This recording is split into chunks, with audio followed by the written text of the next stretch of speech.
Oke, bismillahirrahmanirrahim. Assalamualaikum warahmatullahi wabarakatuh. Pada pertemuan kali ini kita akan membahas mengenai ruang lingkup makhluk hidup.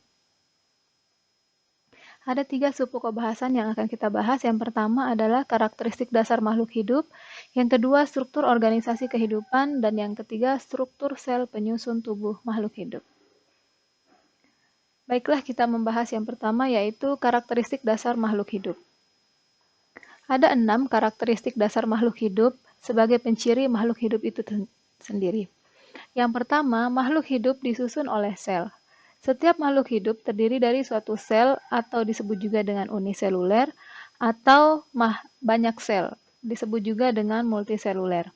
Setiap sel dilindungi oleh membran yang memisahkannya dari lingkungan. Nah, membran tersebut dikenal sebagai membran sel. Ini salah satu contoh sel yaitu sel hewan. Kemudian yang kedua, makhluk hidup mengalami pertumbuhan dan perkembangan. Pertumbuhan yaitu perubahan ukuran sel menjadi semakin besar ataupun pertambahan jumlah sel. Sejalan dengan pertumbuhan, sel-sel makhluk hidup akan mengalami perkembangan, meliputi perubahan sel menjadi bentuk yang berbeda dan menjalankan suatu fungsi tertentu. Contoh dari proses perkembangan adalah biji tanaman yang mengalami perkecambahan, kemudian menjadi tanaman dewasa. Karakteristik dasar makhluk hidup yang ketiga yaitu makhluk hidup melakukan proses metabolisme. Di dalam tubuh, makhluk hidup terjadi berbagai reaksi penyusunan dan penguraian senyawa-senyawa yang disebut dengan metabolisme. Nah, metabolisme ini akan berlangsung secara terus-menerus sehingga tubuh makhluk hidup selalu dalam keadaan homeostatis, yaitu keadaan lingkungan internal yang seimbang dan konstan. Contoh peristiwa metabolisme yaitu ketika kita mengeluarkan keringat. Yang keempat yaitu makhluk hidup memberikan respon terhadap rangsang. Setiap makhluk hidup sensitif terhadap rangsang, baik yang berasal dari dalam maupun dari luar.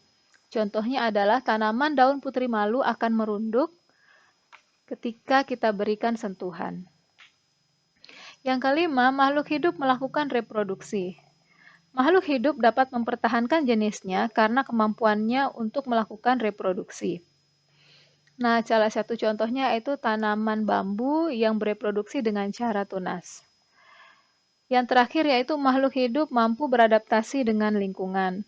Setiap makhluk hidup mampu beradaptasi sehingga dapat bertahan meskipun keadaan lingkungan senantiasa berubah. Contohnya, pohon jati yang menggugurkan daunnya pada musim kemarau untuk mengurangi penguapan, dan lain sebagainya.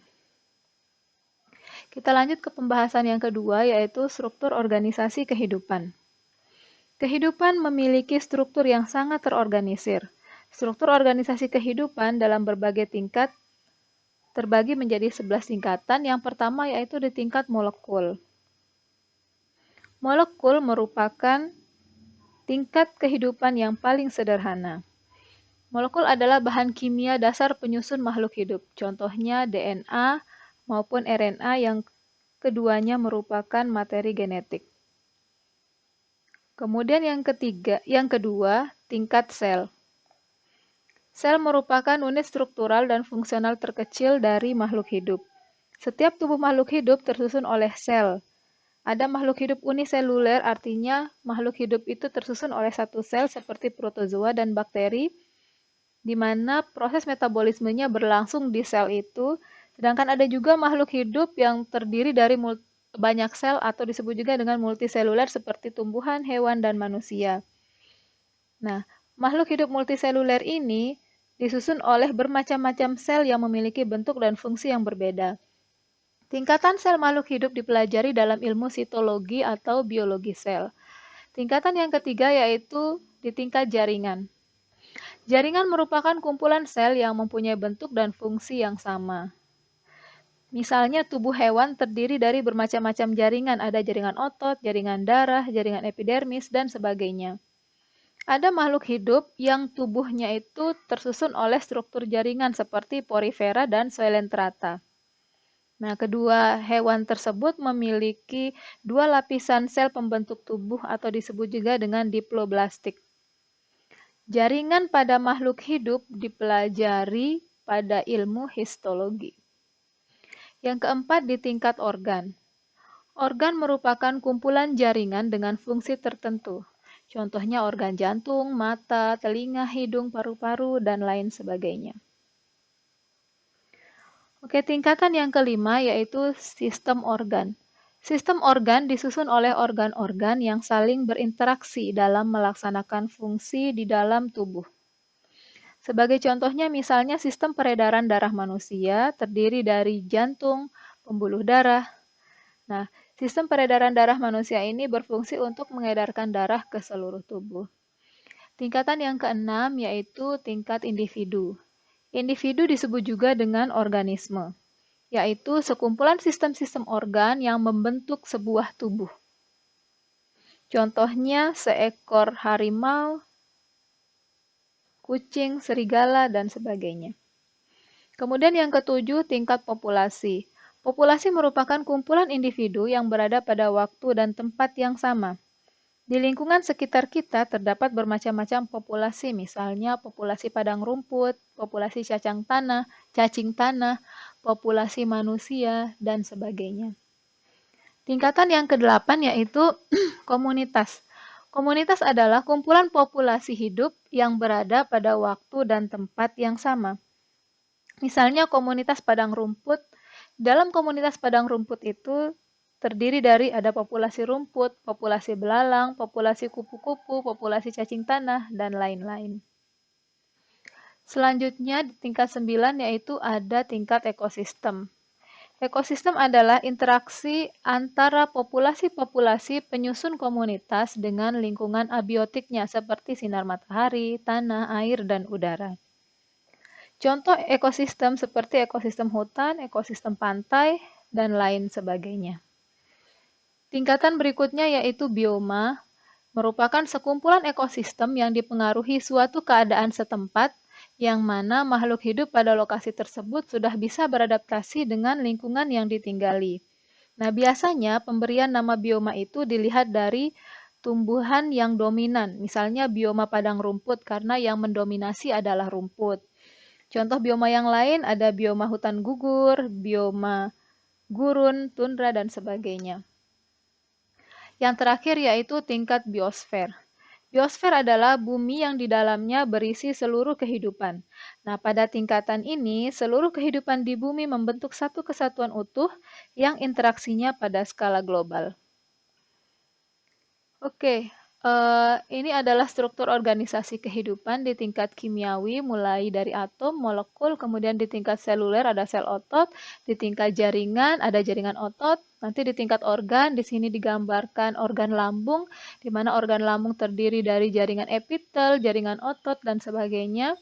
Kemudian organ lambung merupakan salah satu dari penyusun sistem organ, yaitu sistem pencernaan.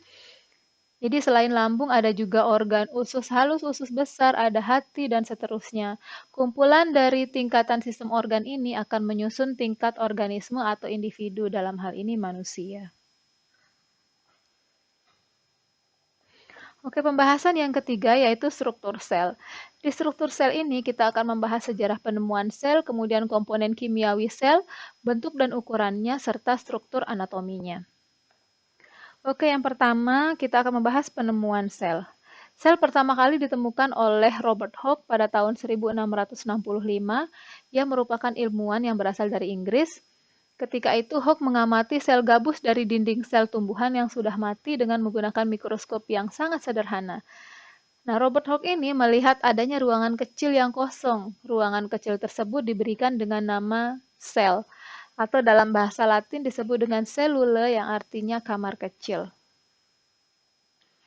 Penemuan tentang sel berkembang ketika Anthony van Leeuwenhoek menjadi orang yang pertama kali melihat sel hidup dari alga Spirogyra dan bakteri dengan menggunakan mikroskop pada tahun 1674. Nah, sejak saat itu para ilmuwan di seluruh dunia berlomba-lomba untuk melakukan percobaan tentang sel. Oke, yang kedua yaitu komponen kimiawi sel. Ada beberapa komponen kimiawi sel. Yang pertama air. Air merupakan bagian terbesar penyusun protoplasma sel atau bagian yang hidup dari sel, itu artinya protoplasma. Kemudian air merupakan pelarut terbaik untuk bahan-bahan anorganik berfungsi di dalam banyak reaksi kimia penting serta sebagai penyerap panas. Yang kedua, protein. Protein merupakan penyusun protoplasma terbesar kedua setelah air, tersusun atas unsur karbon, hidrogen, oksigen, nitrogen, dan sulfur. Protein yang terdapat di dalam sel dapat dikelompokkan menjadi protein struktural dan protein fungsional. Protein struktural yaitu protein penyusun organel sel, misalnya membran sel, mitokondria, ribosom, dan kromosom, dan struktur yang lain. Kemudian yang kedua, protein fungsional meliputi enzim-enzim. Komponen kimia sel yang ketiga yaitu lemak. Lemak berperan di dalam pembentukan membran sel dan struktur membran di dalam sel. Lemak ini berfungsi sebagai sumber energi bagi sel. Tersusun atas unsur karbon, hidrogen, dan oksigen. Satu molekul lemak terdiri atas 3 molekul asam lemak dan 1 molekul gliserol atau triasil gliserol. Selanjutnya yaitu karbohidrat. Karbohidrat ini memiliki jumlah hanya 1% saja. Karbohidrat tersusun atas unsur karbon, hidrogen, dan oksigen. Fungsi utama dari karbohidrat adalah sebagai sumber energi untuk metabolisme sel. Karbohidrat terdapat dalam bentuk gula sederhana, contohnya glukosa dan fruktosa. Gabungan beberapa molekul gula sederhana akan membentuk polisakarida seperti glikogen, amilum, dan selulosa. Glikogen yaitu bahan cadangan makanan pada sel hewan, sedangkan amilum cadangan makanan dalam sel tumbuhan, dan selulosa merupakan penyusun dinding sel dari tumbuhan. Yang kelima yaitu garam. Garam terdapat dalam bentuk ion-ion, di mana berfungsi sebagai membantu dalam pemeliharaan stabilitas pH dan mengatur tekanan osmosis sel. Contohnya ion fosfat yang berperan di dalam reaksi transfer energi, ada ion kalsium, kalium, dan natrium yang berperan di dalam perubahan kimia yang berhubungan dengan aktivitas elektris sel. Selanjutnya yang keenam yaitu vitamin. Vitamin berperan di dalam reaksi-reaksi kimia dalam sel. Tumbuhan dapat membuat vitamin-vitaminnya sendiri, sedangkan hewan memperoleh vitamin-vitamin dalam bentuk siap pakai. Oke, pembahasan yang ketiga dari struktur sel penyusun tubuh makhluk hidup yaitu bentuk dan ukuran sel. Berdasarkan keberadaan membran, struktur sel, bentuk sel terbagi menjadi dua, yaitu prokariotik dan eukariotik. Prokariotik dari kata pro artinya sebelum dan karyon inti. Merupakan sel yang belum memiliki membran inti atau membran nukleus, sehingga materi genetiknya berada di dalam sitoplasma dan mengumpul pada suatu daerah yang disebut dengan nukleoid. Coba kita perhatikan struktur dari sel bakteri yang merupakan contoh dari organisme prokariotik, di mana materi genetiknya yaitu DNA-nya tidak diselubungi oleh membran. Akibatnya dia berada pada sitoplasma, tetapi keberadaannya di sitoplasma itu mengumpul pada suatu titik atau pada suatu daerah. Itulah yang disebut sebagai nukleoid. Kemudian bentuk sel yang kedua yaitu eukariotik. Eukariotik berasal dari kata eu yang artinya sebenarnya dan karyon inti. Merupakan sel yang memiliki nukleus yang sebenarnya atau materi genetik utamanya yaitu DNA terbungkus atau dibungkus di dalam membran inti, contohnya sel tumbuhan dan sel hewan. Kalau dilihat di gambar ini yang jadi contohnya adalah sel tumbuhan. Jadi materi genetiknya terselubungi oleh membran inti, nukleus. Jadi materi genetiknya berada di dalam nukleus. Oke, berikut adalah perbedaan antara sel prokariotik dan eukariotik yang bisa Anda lihat di tabel. Yang pertama terkait dengan inti selnya. Kalau sel prokariotik tidak memiliki inti sel atau inti selnya tidak memiliki membran inti. Nah, inti sel yang tidak memiliki membran inti ini disebut dengan nukleoid. Sedangkan eukariotik dia memiliki membran inti atau membran nukleus. Kemudian keberadaan organela-organelanya. Kalau pada organisme prokariotik hanya memiliki organela ribosom saja, di mana organela ribosom itu terdapat pada sitoplasmanya. Sedangkan organisme eukariotik memiliki berbagai macam organela mulai dari badan Golgi, retikulum endoplasma, kasar dan halus, kemudian ada lisosom, mitokondria, dan seterusnya. Dan selain itu juga, keberadaan organela ribosom pada eukariotik tidak hanya berada pada sitoplasma seperti prokariotik, melainkan juga pada organela yang lain yaitu retikulum endoplasma. Selanjutnya ada juga beberapa organela yang hanya dimiliki pada hewan, misalnya sentrosom, sentriol, dan lisosom, dan ada juga organela yang hanya dimiliki oleh tumbuhan saja, misalnya kloroplas dan kloroplas atau plastida. Selanjutnya perbedaan yang ketiga yaitu materi genetiknya, dalam hal ini DNA. Kalau pada prokariotik, bentuk materi genetiknya berbentuk cincin dan berada pada sitoplasma, sedangkan eukariotik seperti hewan, bentuk materi genetiknya spiral ganda atau double helix, dan materi genetik tersebut terdapat selain di nukleus atau di inti sel, juga terdapat pada mitokondria. Dan khusus untuk tumbuhan, materi genetiknya juga berada pada kloroplas. Oke, tadi kita sudah membahas bentuk sel, sekarang ukuran sel. Jadi sel itu memiliki ukuran yang beraneka ragam. Satuan untuk ukuran sel adalah mikrometer atau mikron. Diameter sel berkisar antara 5 sampai 500 mikrometer. Nah, sedangkan untuk sel prokariotik berdiameter 1 sampai 10 mikrometer, sel eukariotik 10 sampai 100 mikrometer. Ada beberapa sel yang bisa dilihat atau memiliki ukuran yang di luar dari biasanya. Misalnya sel hewan terbesar adalah sel telur burung unta yang berdiameter sampai 15 cm. Kemudian ada juga sel yang bisa dilihat dengan mata telanjang, artinya tanpa menggunakan mikroskop, yaitu Anda pernah lihat kapas atau kapuk randu. Nah, satu serat kapas atau randu itu, kapuk itu ya untuk bikin bantal, itu merupakan satu selnya. Jadi itu sel tumbuhan yang bisa dilihat dengan mata telanjang. Walaupun strukturnya secara mendetail harus kita lihat di bawah mikroskop. Ini ada beberapa contoh sel, misalnya ini sel ovum atau sel telur, kemudian ada sel sperma, ada juga sel amuba yang merupakan kelompok protista, ada sel bakteri, ada sel saraf, sel parenkim pada tumbuhan, dan sel epitel pada hewan. Oke, karena ukuran sel itu sangat kecil, yaitu mikrometer. Nah, oleh sebab itu, di dalam melakukan pengamatan kepada sel, kita memerlukan sebuah alat. Nah, alat itulah yang disebut dengan mikroskop. Jadi ada dua, atau mikroskop dibagi menjadi dua. Yang pertama mikroskop cahaya, dan yang kedua mikroskop elektron. Untuk mikroskop cahaya menggunakan cahaya untuk memantulkan bayangan objek, sedangkan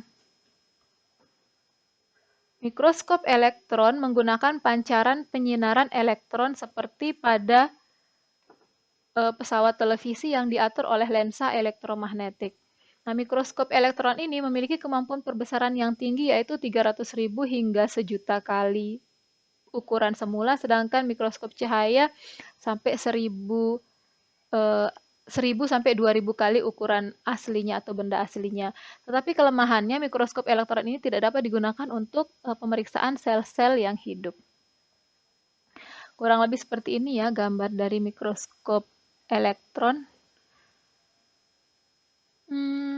Ini adalah perbandingan dari ukuran sel. Nah, yang ini ukuran tubuh wanita dewasa 1 meter lebih ya, jadi bisa dilihat dengan mata telanjang. Kemudian ada telur ayam, ini telur burung unta ukurannya 100 mm.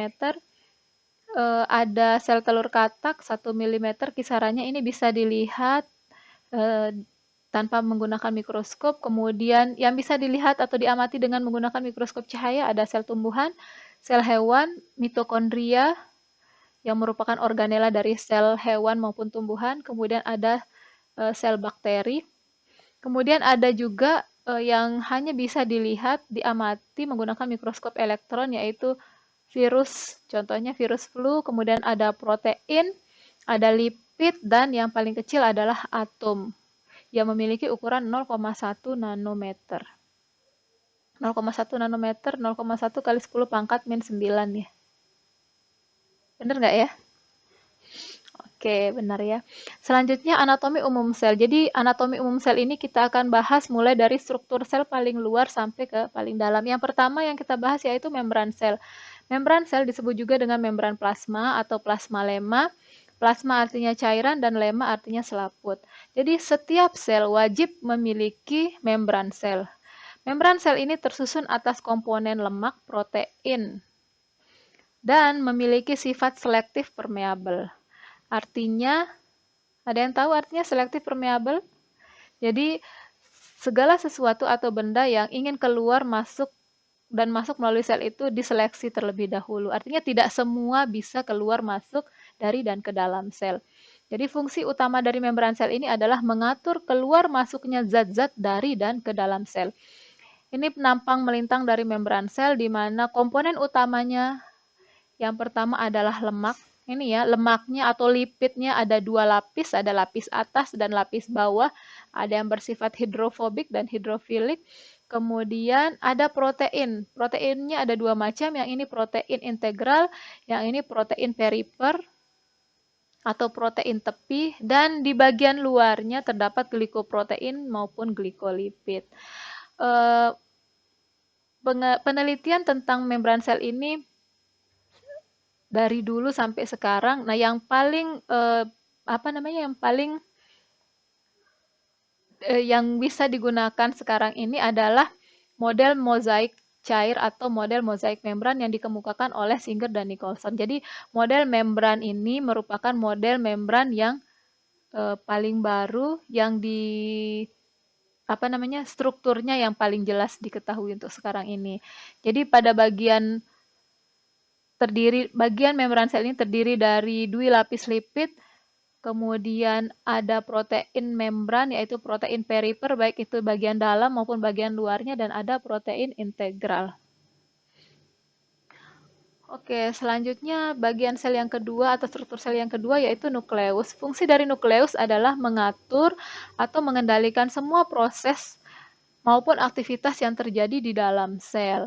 Nah, bentuk nukleus ini bervariasi, hal ini berkaitan dengan fungsi atau aktivitas selnya. Sebagian besar sel hanya memiliki satu nukleus, itu umum atau lazim pada sel. Nah, ada beberapa sel misalnya paramecium ataupun Basidiomycota jamur ini memiliki lebih dari satu nukleus. Dalam hal ini memiliki dua nukleus. Ada juga sel-sel yang tidak memiliki nukleus, yaitu sel darah merah pada manusia atau mamalia. Dalam hal ini eritrosit kita. Kemudian ada juga sel-sel yang memiliki banyak nukleus, seperti sel-sel tulang dan sel-sel otot. Nah, apa saja sih yang menyusun nukleus? Yang pertama ada membran luar, kemudian ada membran dalam, kemudian ada nukleus atau nukleoplasma, ada anak inti atau anak nukleus atau nukleolus, ada benang-benang kromatin, kemudian ada amplop dan porinukleus. Baiklah, kita akan bahas satu persatu. Yang pertama membran nukleus atau disebut juga dengan selaput inti atau karioteka. Terdiri atas dua lapisan yang dipisahkan oleh sisterna perinukleus. Nah, ukuran membran nukleus ini 3 kali lebih tebal dibandingkan membran sel dan memiliki banyak pori. Yang kedua, cairan inti atau nukleoplasma. Merupakan cairan yang terdapat di dalam nukleus. Berisi enzim, protein, nukleotida, ion, dan kromatin. Yang ketiga, anak inti atau nukleolus. Ukurannya bervariasi pada setiap sel. Tempat terjadinya sintesis berbagai macam molekul RNA untuk sintesis dan pembentukan ribosom. Berikutnya benang-benang kromatin. Kandungan benang-benang kromatin ini adalah protein 60-70%, kemudian DNA 30-40%, dan RNA beberapa persen saja. Protein penyusun benang-benang kromatin disebut dengan histon. Jadi benang-benang kromatin itu merupakan gabungan antara DNA dan protein. Kemudian ada matriks nukleus dan DNA atau deoksiribonucleic acid. Yang ketiga yaitu sitoplasma. Sitoplasma disebut juga dengan plasma sel, berupa cairan bersifat koloid, jernih dan homogen yang dikelilingi oleh membran plasma.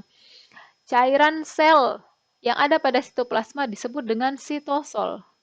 Tersusun atas 85-95% air. Sitoplasma ini terbagi menjadi dua zona, yaitu endoplasma yang berisi organela sel dan badan inklusio, serta ektoplasma yang berbentuk jeli terletak di bawah membran plasma. Jadi di sitoplasma ini berisi berbagai macam organela mulai dari retikulum endoplasma halus, kasar, mitokondria, dan seterusnya. Oke, kita masuk ke organela berikutnya yaitu mitokondria.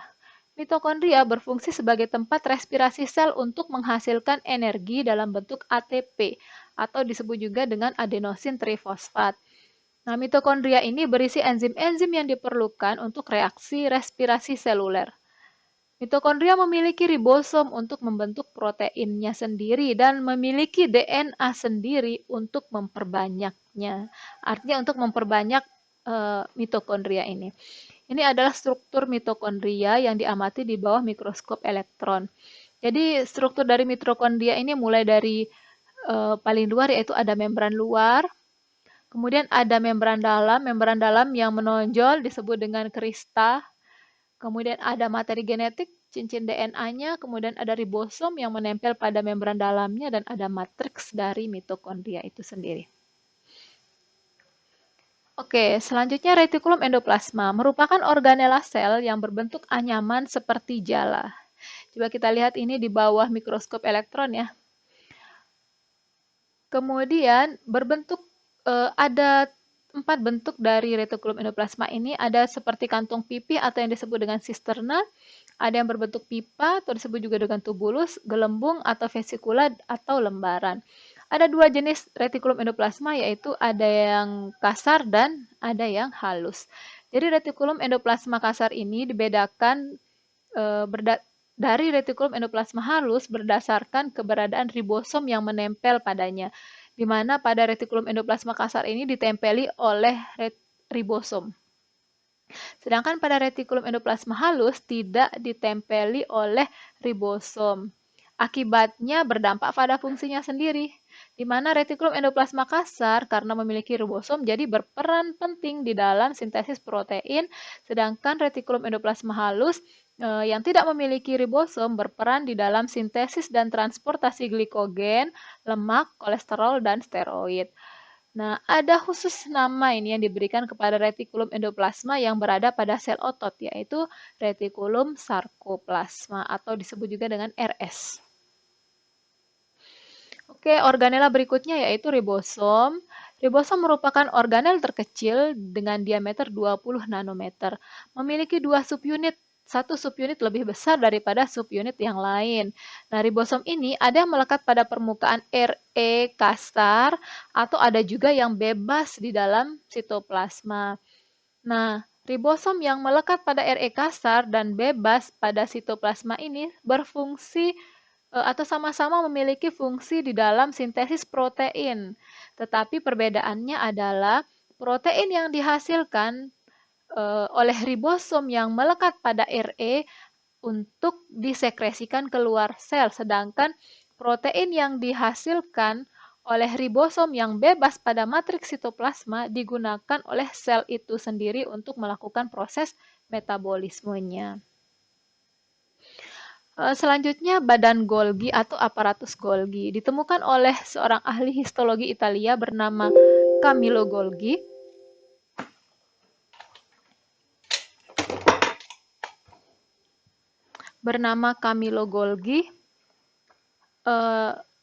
Aparatus Golgi ini terdiri atas setumpuk kantong pipih yang dibatasi oleh membran. Nah, fungsi dari aparatus Golgi adalah untuk menyimpan hasil sekresi sel serta menyimpan protein dan lemak yang disintesis di dalam retikulum endoplasma.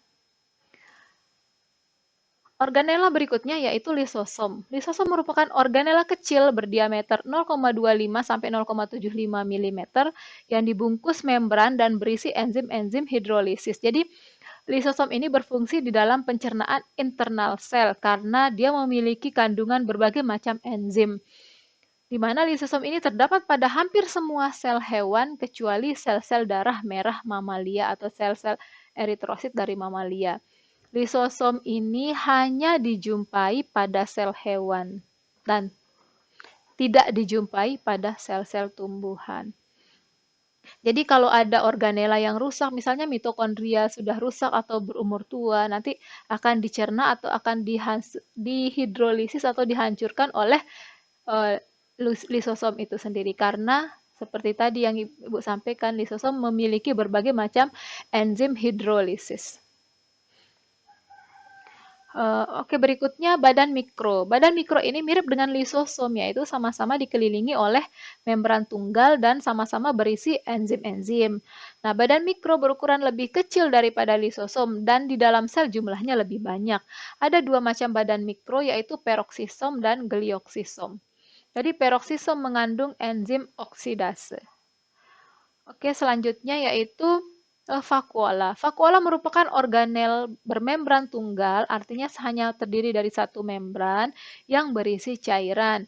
Terbentuk dari pelipatan dan penonjolan membran sel atau perbesaran vesikula yang terputus dari badan Golgi. Pada sel tumbuhan, vakuola ini berisi getah sel, sedangkan pada sel hewan berisi bahan-bahan makanan padat atau cair yang tertelan. Vakuola pada sel hewan berukuran sangat kecil dan tidak permanen atau disebut juga dengan vesikula. Kalau yang ini adalah vakuola pada tumbuhan berukuran sangat besar, apalagi ketika sel tumbuhan itu sudah tua, yang paling besar ukurannya itu yaitu vakuolanya. Akibatnya apa? Organela-organela yang lain itu akan terdesak ke pinggir sel. Contohnya ini ya, vakuolanya berukuran besar, akibatnya kloroplas, kemudian nukleus akan berada di pinggir sel atau terdesak ke sisi sel. Selanjutnya plastida. Plastida hanya ditemukan pada sel-sel tumbuhan dan beberapa jenis protista, tentu protista yang mirip dengan tumbuhan. Ada beberapa macam plastida. Yang pertama kloroplas, memiliki pigmen klorofil yaitu pigmen yang berwarna hijau. Kemudian ada kromoplas, memiliki pigmen karotenoid yaitu pigmen yang berwarna jingga. Pyoplas, pigmen fukosantin yang berwarna coklat. Rhodoplas, pigmen phycoerythrin yang berwarna merah. Dan leukoplas tanpa pigmen atau tidak berwarna. Contohnya di sini adalah kloroplas. Struktur kloroplas seperti ini, ada tilakoid, membran tilakoid. Satu ini namanya membran tilakoid. Tumpukan membran tilakoid ini membentuk grana atau jamaknya granum. Kemudian ada stroma ya. Jadi kloroplas ini tempat terjadinya proses fotosintesis yaitu membran tilakoid reaksi terang dan ada stroma untuk reaksi gelapnya. Selanjutnya yaitu sentrosom dan sentriol. Jadi sentrosom dan sentriol dijumpai hanya pada sel-sel hewan. Fungsinya sebagai kutub-kutub pembelahan ketika terjadi pembelahan sel. Terdiri atas dua sentriol yang terdapat di samping kiri dan jadi sentrosom ini terdiri atas dua sentriol yang terdapat di samping kiri dan kanan nukleus. Di mana setiap sentriol tersusun atas 9 kali 3 mikrotubulus atau serabut silindris yang berongga. Ini sentriol ya. Oke, selanjutnya yaitu dinding sel. Dinding sel adalah struktur terluar sel dan bukan merupakan organel. Hanya dijumpai pada sel-sel tumbuhan, berfungsi untuk melindungi dan menyokong atau memberikan bentuk pada sel. Nah, bahan penyusun dinding sel disekresi oleh diktiosom dan membran sel. Sebagian besar penyusun dinding sel adalah selulosa. Selain selulosa ada juga hemiselulosa dan pektin. Kemudian ada 3 bagian penyusun dinding sel, yaitu dinding primer, dinding sekunder, dan ini adalah lamela tengah. Di dalam dinding sel terdapat plasmodesmata, ini ya, plasmodesmata yang merupakan jembatan atau penghubung antara sel yang satu dengan sel yang lain. Ini dinding sel. Ini plasmodesmatanya jika diamati menggunakan mikroskop elektron. Oke, ini adalah perbedaan struktur antara sel hewan dan sel tumbuhan. Kira-kira yang mana sel hewan, yang mana sel tumbuhan? Betul, 100 ya. Ini adalah sel hewan, ini adalah sel tumbuhan, di mana menjadi ciri khasnya adalah pada sel tumbuhan itu terdapat dinding sel pada bagian luar atau paling luar dari sel itu. Sedangkan pada sel hewan tidak memiliki dinding sel, langsung Bagian paling luarnya adalah membran sel atau membran plasma. Kemudian kalau Anda masih ingat penjelasan Ibu tadi, ada beberapa organela yang hanya ada pada sel tumbuhan, yaitu kloroplas. Sedangkan pada yang hanya ada pada sel hewan, apa tadi? Ya, lisosom, sentrosom, dan seterusnya. Oke. Oke, pembahasan yang terakhir yaitu transportasi zat melintasi membran. Ada 4 ya. Yang pertama kita bahas yaitu difusi. Apa itu difusi? Difusi merupakan pergerakan atau perpindahan partikel atau molekul suatu zat bisa berupa padat, cair, maupun gas. Dari tempat yang berkonsentrasi tinggi ke tempat yang berkonsentrasi rendah, baik melewati membran maupun tidak. Jadi difusi termasuk proses transportasi pasif karena tidak memerlukan energi atau ATP. Nah, syarat terjadinya difusi yang pertama yaitu partikel atau molekulnya merupakan partikel atau molekul yang sederhana, kemudian berukuran kecil dan dapat larut di dalam air maupun lemak. Dikenal istilah difusi fasilitatif, yaitu proses difusi yang dibantu oleh protein membran khusus. Contohnya ketika terjadi transport glukosa ke dalam sel-sel darah merah. Ini ya, ada membran sel ketika terjadi transfer glukosa ke dalam sel-sel darah merah. Jadi dibantu oleh protein membran. Oke, selanjutnya yang kedua yaitu osmosis. Osmosis merupakan proses perpindahan molekul-molekul zat pelarut dari tempat berkonsentrasi rendah ke tempat berkonsentrasi tinggi melalui membran semi permeabel.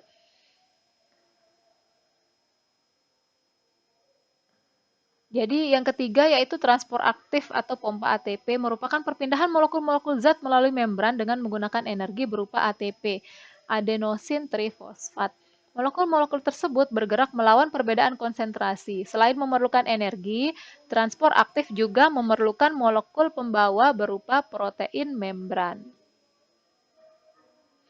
Kelebihan dari transport aktif ini yaitu dapat mengangkut molekul-molekul zat yang berukuran besar, kemudian dapat mengangkut molekul-molekul zat melawan gradien atau perbedaan konsentrasi dari konsentrasi rendah ke konsentrasi tinggi, dan perbedaan muatan untuk pengangkutan ion. Kemudian zat yang diangkut dapat ditimbun di dalam sel. Contohnya pengangkutan ion natrium keluar sel-sel epitel usus halus itu contoh dari transport aktif. Yang terakhir yaitu endositosis dan eksositosis. Molekul-molekul besar seperti protein, polisakarida atau karbohidrat melintasi membran dengan cara endositosis dan eksositosis. Apa itu endositosis? Endositosis yaitu pemasukan zat atau molekul dari luar sel ke dalam sel melalui pembungkusan oleh membran. Sedangkan eksositosis adalah kebalikannya. Kalau endositosis pemasukan, kalau eksositosis yaitu pengeluaran partikel maupun molekul-molekul tadi. Nah, endositosis terdiri dari atau terbagi menjadi dua. Yang pertama fagositosis jika partikelnya berupa zat padat, sedangkan pinositosis jika partikelnya berupa zat cair atau berupa cairan. Contohnya fagositosis yaitu yang dilakukan oleh amuba dengan membentuk pseudopodia atau kaki semu ketika dia memakan atau ketika dia menelan zat-zat atau molekul padat. Kemudian ketika terjadi pinositosis dilakukan dengan cara pembentukan vesikula. Ini ya, vesikula pada permukaan sel jika zatnya atau molekulnya berupa cairan. Oke, mungkin itu saja yang bisa Ibu sampaikan pada pertemuan kali ini. Kurang lebihnya Ibu mohon maaf. Jika ada yang ingin ditanyakan, silahkan bisa melalui aplikasi perkuliahan kita. Terima kasih. Kurang lebihnya Ibu mohon maaf. Assalamualaikum warahmatullahi wabarakatuh.